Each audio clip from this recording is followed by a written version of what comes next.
I finally reached the summit of Mount Kinabalu, and it's hard to breathe, but it's fulfilling and I want to do it again. I'm here! Day hike!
And I think we're gonna have a good clearing today.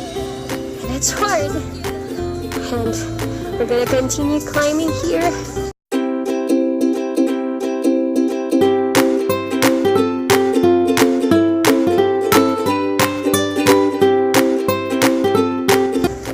Good afternoon. I'm already at 7.2 kilometer mark, and it's 1.3 kilometer more to get to the summit.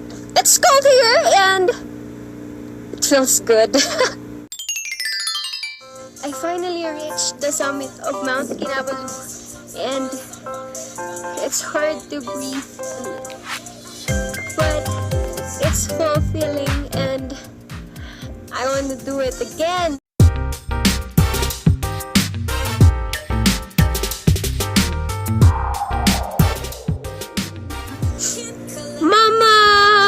This is the first climb, my first climb na pinayagan mo kong umakyat kahit hindi masyado.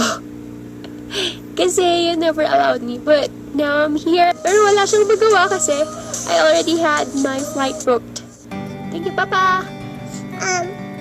Who else? My sister! My ever-supporting sister who blocked me on Facebook so she won't see me climbing the mountains because she's scared that, you know, it's dangerous outdoor activity. And to my buddy JJ! He's close. It's just 500 meters more. To our guide, who's still on his way. He's for I came here first. And, of course, to Backpackers of the Philippines who organized this revenge climb. I'm here! Day hike! I made it! Day one. Okay, and of course, thank you, Lord!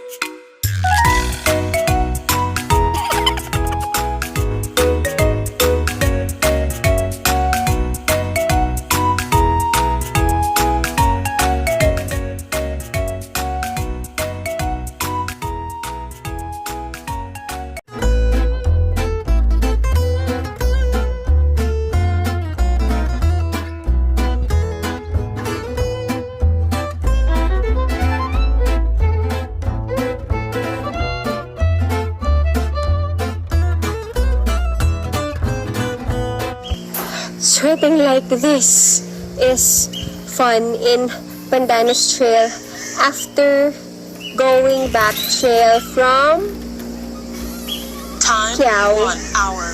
Distance 7.87 miles. I just finished the morning run at Pandanus Trail today.